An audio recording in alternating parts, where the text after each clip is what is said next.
ഈ ചോദ്യം ഞാനില്ല സാർ ചോദിക്കേണ്ടത്. ഇത്രയും കാലം ഒരുമിച്ച് വർക്ക് ചെയ്ത് ഞാൻ സാറിനെ മറക്കുമോ? സാറിനെ മറക്കാൻ ഞാൻ മതി. ഒരുപാട് കളിയാക്കിയിട്ടുണ്ടെങ്കിലും കുറ്റപ്പെടുത്തിയിട്ടുണ്ടെങ്കിലും അതൊക്കെ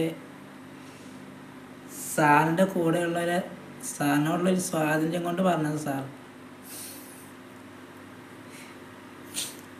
സാറിനത് ഇഷ്ടമായിട്ടില്ലെങ്കിൽ എന്നോട് ക്ഷമിക്കണം. ഞാൻ സാറിനെ അത്രയ്ക്കും സ്നേഹിച്ചിരുന്നു സാർ.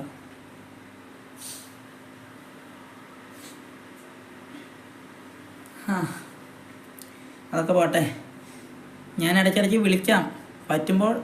അങ്ങോട്ടൊക്കെ വരണ്ടേ കേട്ടോ.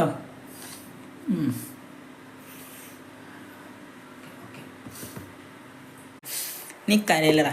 ഇല്ല, എന്തിനാടാ കരയുന്നത്? ഞാൻ ഈ ലോകം വിട്ട് ഞാൻ വേറെ എങ്ങോട്ടല്ലോ, അമേരിക്കയ്ക്കല്ലേ. എപ്പോൾ വേണമെങ്കിലും എനിക്ക് ഇങ്ങോട്ട് വരാമല്ലോ. നീ എന്തിനാടാ ഇങ്ങനെ കരയുന്നേ? ഞാൻ നിനക്ക് വേണ്ടി ഒരു ഗിഫ്റ്റ് എടുത്ത് വെച്ചിട്ടുണ്ടായിരുന്നു. ഇത് നിനക്ക് ഞാൻ ഒരുപാട് കാലമായി തരണമെന്ന് വിചാരിക്കുന്നു. പക്ഷേ എപ്പോഴും നീ എന്നെ കളിയൊക്കെയല്ലേ. എന്നെ എപ്പോഴും ദേഷ്യം പിടിപ്പിച്ച ഞാൻ ഇതെങ്ങനെ തരാനാ? നീ ഇത് വെച്ചോ, ഇത് നിനക്കുള്ളതാടാ.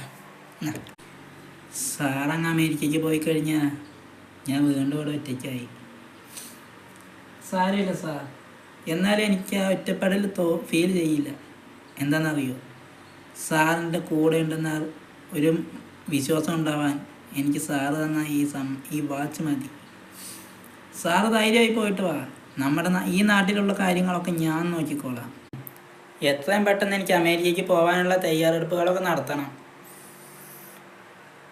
നാളെ രാവിലത്തെ ഫ്ലൈറ്റിന് കയറണം. പിന്നെ ഒരു കാര്യം, നീ ആ പരിസരത്ത് പോലും വന്നു പോകരുത്.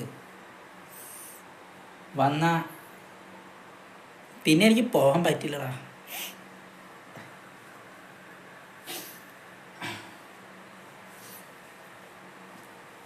പിന്നെ പറച്ചിൽ മാത്രം പോരാ.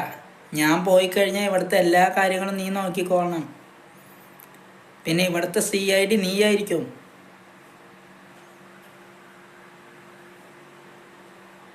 വെറും CID അല്ല,